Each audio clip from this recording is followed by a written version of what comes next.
Yes, so now on to our last but certainly not least speaker for today. Bettina Johnson is a co-founder of Liberation Library, which was convened in 2015 by Project NIA. Liberation Library is a volunteer-run abolitionist organization that provides books to youth in prison and detention to encourage imagination, self-determination, and connection to outside worlds of their choosing. We believe access to books is a right, not a privilege. We believe books and relationships empower young people to change the criminal legal system. Liberation Library serves all 5 IDJJ prisons and a growing number of county-run juvenile detention centers in Illinois. So we're going to give, again, a virtual applause to Bettina Johnson. Super lucky and happy to have you. Hey, thank you so much, Kosi. And thank you so much to the speakers that have gone before us, and especially to the poets and singers that contributed the cultural pieces that we heard today. I felt them very deeply, and I'm so happy that they helped ground this conversation that we're having. So in that introduction, thank you so much. It did describe us as a Books to Young People in Prison and Detention project. So we do believe that access to books is a right and not a privilege, not because it's charitable, but because books are keys to worlds of young people's choosing. We do our best to send books as requested, and we do not censor any of the requests.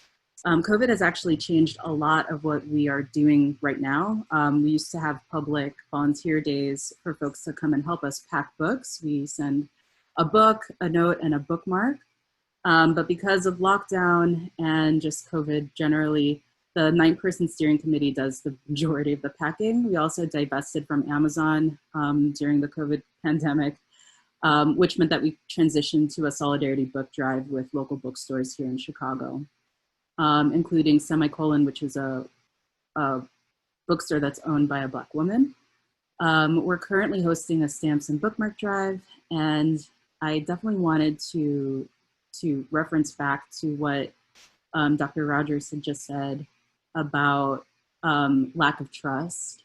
And so something that Liberation Library had on our mind when we were first starting out was to start small, to make sure that we can keep the promises that we're making, right, to young people, to make sure that we're able to listen and to provide what young people were asking of us. And so that meant that we started small and grew at the pace that we needed to grow at, to then now serve all 5 IDJJ prisons and 7 detention centers across the state.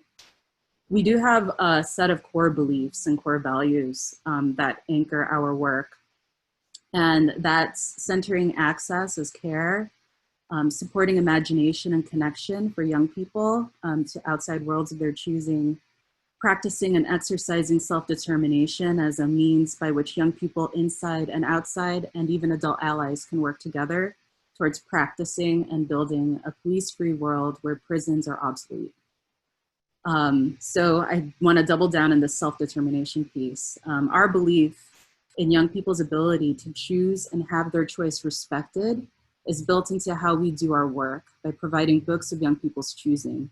We do our best to stock popularly requested books and to buy books as requested because, again, we do not censor. And we believe in young people's ability to have input and control over their lives right now and not later. We believe that young people, especially those directly impacted, should be at the center of imagining the juvenile justice system in Illinois right now and not later. And big ups on what Philippe just said about how close to home made him realize that we actually don't need a juvenile justice system. We need a complex, array of agencies, communities, adult allies to be there for young people. So we also believe in acting right now and not later for any positive change for young people inside and outside. We believe that the criminalization and incarceration of young people must end, that this opportunity with the Final 5 campaign is to shape what should be understood as a transitional state of things on our way towards an Illinois where warehousing young people in prisons would be totally unimaginable. And so I definitely want to explain a little bit too about what abolition means, at least for Liberation Library. And of course it's rooted in PIC abolition, which is the prison industrial complex, the abolition of that. And so examples of this are like institutions of policing and prisons are inherently violent and are actually primary examples of organized violence. And things like austerity, or when the government budgets are slashed for everything but police and prisons, and poverty, are inherently violent and also primary examples of organized abandonment. All that PIC abolition is in large part a practice in refusing organized violence and organized abandonment of our communities, and especially of our young people. It's not just a horizon, but it can also help us ground ourselves when we envision what will come next, especially for something like an institution like the Illinois Department of Juvenile Justice. To build and propose alternatives, especially when the only options ahead given to us, perhaps by the state, may seem like they'll still dehumanize, humiliate, and harm people. So abolition can help us ground down in our values and give us a vision of the future, but also distinguish, okay, are young people still going to be harmed by this, and how can we minimize those things? And so PIC abolition is also about what needs to be present in our communities. And so Dr. Rogers, again, had mentioned that there are some things that can't be funded, right, that need to be present. But there's a lot that can be, right? And so we need to restore a lot of those things and to aggressively fund the things that we need in our communities.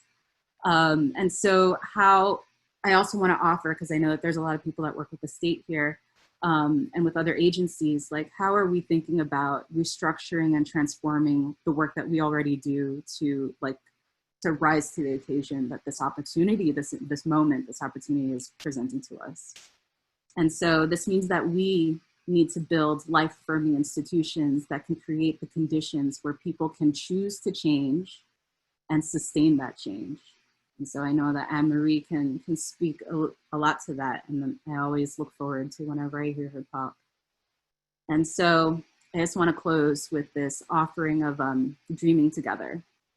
So we as Liberation Library believe that our communities need access to life-sustaining resources, including access to things that are beautiful, that foster dreaming, that entertain folks, and that give us a glimpse into a world where young people can see themselves now and in the future.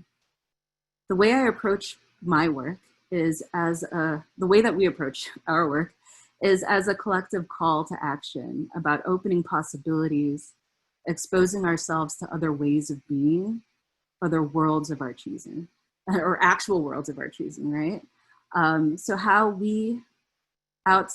can we on the outside contribute our time, effort, and gifts towards providing worlds of young people's choosing every other? So yeah, how can we motivate and marshal our resources to doing this for young people on the inside? We need absolutely everyone envisioning what will come next for IDJJ, keeping in mind that, at least for Liberation Library, what's next must be understood as a step towards police-free communities and a world where prisons are obsolete and totally unimaginable. Thank you so much.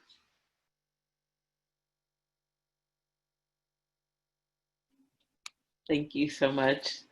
Very informational, but also poetic in its own way. Again, drop comments in the chat, virtual round of applause.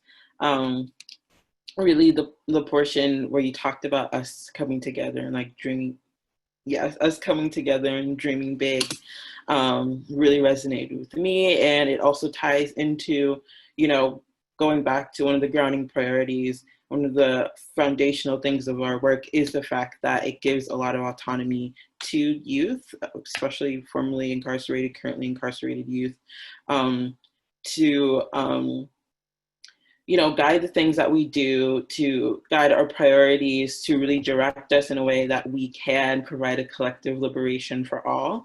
And moving into sort of our campaign, the Final Fives campaign, first major push, and that will be to close St. Charles, the largest and oldest youth prison in the state.